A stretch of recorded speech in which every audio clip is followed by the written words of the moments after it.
الحمدللہ رب العالمین والصلاة والسلام علی سید المرسلین اما بعد فاعوذ باللہ من الشیطان الرجیم بسم اللہ الرحمن الرحیم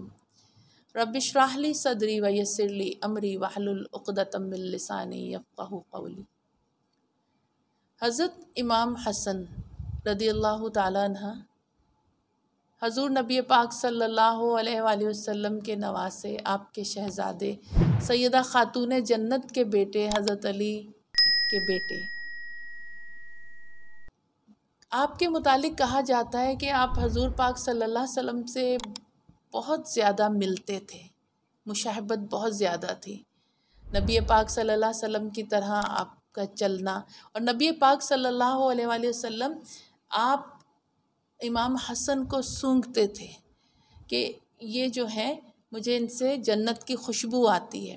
آپ کا لقب جو ہے، آپ کو کہا جاتا ہے کہ جنتی نوجوانوں کے سردار، دونوں کو، امام حسین اور امام حسن کو جنتی نوجوانوں کے سردار کہا جاتا ہے۔ لیکن امام حسن کے متعلق یہ کہا جاتا ہے کہ یہ پہلے یہ یاد رکھیے، حضور پاک صلی اللہ علیہ وسلم نے جب یہ کہا، کتنی عمر تھی آپ کو جب جنتی نوجوانوں کے سردار کہا؟ یعنی حضور پاک صلی اللہ علیہ وسلم غالباً حضرت امام حسن رضی اللہ تعالیٰ عنہ کی عمر جو تھی 7 برس کی، تو آپ نے یہ فرمایا کہ یہ جنتی نوجوانوں کے سردار ہیں۔ اور پھر اس کے ساتھ کون سے جنتی نوجوان کہتے ہیں؟ بعض اس کے متعلق یہ مسئلہ بیان کرتے ہیں کہ جو نوجوانی میں انتقال کر جائے یا نوجوانی میں جس کی شہادت ہو جائے، ان نوجوانوں کے سردار امام حسن رضی اللہ تعالیٰ عنہ ہیں۔ آپ کا فہم، آپ کا علم، ظاہر ہے نبی پاک صلی اللہ علیہ وسلم کی گود میں آپ کا بچپن گزرا، اور آپ کا حسن و جمال بہت زیادہ تھا۔ اور کہتے ہیں کہ حضرت امام حسن کے پاس ایک کافر آیا، اور آپ غسل فرما کر نکلے تھے، سفید لباس زیب تن کرا ہوا تھا، اور خوبصورت بہت زیادہ تھے آپ،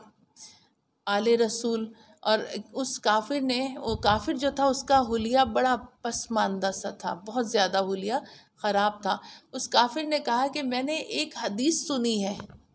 اے حسن، میں نے ایک حدیث سنی ہے۔ وہ حدیث کیا ہے؟ کہا وہ حدیث یہ ہے کہ یہ دنیا کافر کے لیے جنت اور مومن کے لیے قید خانہ۔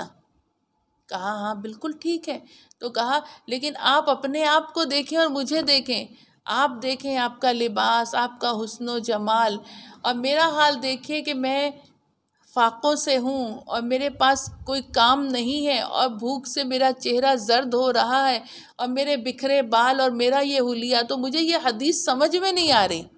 کہ یعنی کافر کے لیے جب دنیا جنت ہے تو میرے لیے کیوں نہیں، اور مومن کے لیے قید خانہ، تو آپ کا یہ حلیہ کیوں ہے؟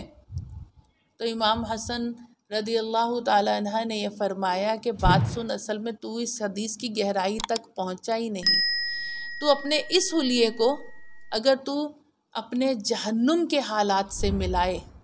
تیرا یہ حلیہ تیرے جہنم، یہ وقت، یہ کیفیت تیرے جہنم والی کیفیت سے تو ملائے، تو یہ کیفیت اس کے آگے بہت اچھی ہے، جو جہنم میں تیرا حال ہونے والا ہے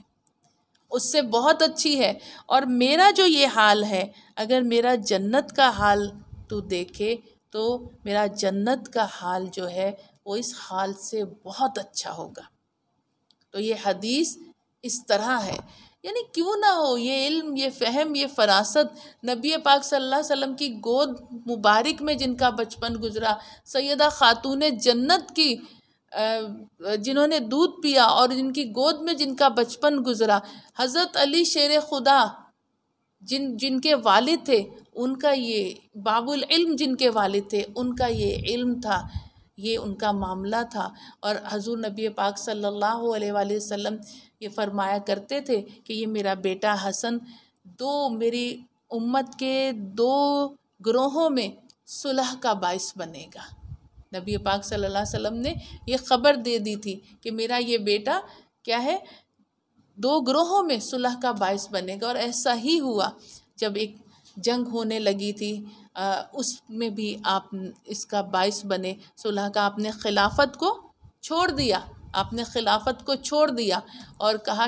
کہ اس سے اگر لڑائی ہوتی ہے تو میں خلافت کو قبول نہیں کرتا، تو اس سے مسلمانوں کے 2 گروہ ایک بڑی جنگ سے بچ گئے تھے۔ تو نبی پاک صلی اللہ علیہ وسلم نے آپ کے متعلق یہ بشارت پہلے سے دے دی تھی حضرت امام حسن کے متعلق کہ یہ معاملات ہے۔ کہتے ہیں کہ ایک مرتبہ کیا ہوا، امیر معاویہ جو تھے آپ کو مہینے کا، حضرت امیر معاویہ مہینے کا آپ کو جو اہل بیت کو جو بھیجا کرتے تھے نذرانہ یا ہدیہ، جو ایک مقرر کیا تھا وظیفہ، وہ تھا 1,00,000 درہم۔ ایک موقع پر وہ درہم نہ بھیج سکے اور آپ پر بہت ایک ایسی کیفیت آئی، تنگی کی کیفیت محسوس ہونے لگی، اور دل میں ارادہ آیا کہ میں امیر معاویہ کو پیغام بھیجوں، لیکن پھر رک گئے۔ اور نبی کریم صلی اللہ علیہ وسلم بھی بعض جگہ آیا کہ خواب میں تشریف لائے، تو آپ رک گئے۔ تو پھر اس کے بعد امیر معاویہ نے جب آگے اسی وظیفے کو بھیجا تو اس کو ڈبل کر کے بھیجا اور معذرت بھی کری کہ میرے ذہن سے وہ نکل گیا تھا مصروفیت کی باعث، تو اس لیے میں آپ کو یہ زیادہ بھیج رہا ہوں آپ کی خدمت میں۔ آپ دیکھیے کہ کیسے معاملات ہیں، کس طرح کے اللہ تعالیٰ نے چیزیں عطا فرمائی۔ اور اگر ہم دیکھتے ہیں صبر و استقامت، تو حضرت امام حسن سے بڑھ کر کون ہے صبر و استقامت پر، کہ آپ دیکھیے کہ نبی پاک صلی اللہ علیہ وسلم کا وصال ہوا، پھر کچھ عرصے بعد ہی والدہ کا وصال ہو گیا، اور اتنی کم عمری میں والدہ کا سایہ چلا گیا۔ پھر حضرت علی کو شہید کر دیا گیا، حضرت علی کو شہید کر دیا گیا، اس میں بھی صبر و استقامت۔ پھر آپ کو ستایا، خوارج نے آپ کو اتنا ستایا، اس پر بھی صبر و استقامت کا مظاہرہ کر رہے ہیں۔ تو یہ صبر و استقامت کے پیکر ہیں کہ، اور پھر آخر میں جو سازشیں آپ کے خلاف ہوتی رہیں، لیکن آخر میں جو سازش جس کی وجہ سے آپ شہید ہوئے، وہ سازش کیا تھی کہ ایک بعض لوگ کہتے ہیں اور روایت میں آتا ہے کہ ایک کنیز نے آپ کی سراہی میں، پانی پینے والی سراہی میں زہر ملا دیا، اور اس زہر سے کیا ہوا کہ اس نے، آپ نے جب وہ پانی پیا تو آپ کا کلیجہ کٹ کٹ کے باہر آیا، اور اس طرح اس میں آپ کو۔ اور حضرت امام حسین نے پوچھا کہ آپ بتائیے کہ آپ کو کس پر شک ہے، تو آپ نے کہا کہ اگر میں بتا دوں تاکہ کوئی پکڑ میں آ جائے اور کوئی ایسا اس طرح کے معاملات ہو جائے، میں یہ بتانا ہی نہیں چاہتا، میں اپنے قاتل کا بتانا ہی نہیں چاہتا۔ اس سے کیا پتہ چلا، آپ جانتے تھے کہ اس کے پیچھے کون ملوث ہے، اور حالت یہ کہ وہ جو آپ کو زہر ملا کے دیا گیا تو وہ اس سے کلیجہ کٹ کے باہر آ رہا ہے، لیکن پھر بھی صبر و استقامت ایسی کہ فرمایا کہ میں اپنے قاتلوں کو جانتا ہوں لیکن ان کا نام میں نہیں بتاؤں گا۔ یہ امام حسن مجتبیٰ رضی اللہ تعالیٰ عنہ، خاتون جنت کے بیٹے، اللہ تبارک و تعالیٰ ہمیں آپ کی محبت عطا فرمائے، ہمیں اہل بیت اطہار کی محبت عطا فرمائے۔ آپ دیکھیے نبی پاک صلی اللہ علیہ وآلہ وسلم کا یہ فرمان ہے کہ اللہ تبارک و تعالیٰ نے یہ میں یہاں ضرور حدیث بتانا چاہوں گی کہ اللہ تبارک و تعالیٰ نے میرے جسم کی مٹی کو جنت سے لیا۔ ہم لوگوں کی مٹی کہتے نا پہنچی وہیں پہ خاک جہاں کا خمیر تھا، یعنی ہم نے وہیں مر کر دفن ہونا ہوتا ہے جہاں سے ہماری مٹی لے کر ہمارے اعضائے بدن بنائے گئے ہوتے ہیں، اسی جگہ پہ ہم نے دفن ہونا ہوتا ہے۔ حضور نبی پاک صلی اللہ علیہ وسلم فرماتے ہیں میری مٹی، میرے جسم کی مٹی اللہ نے جنت سے لی،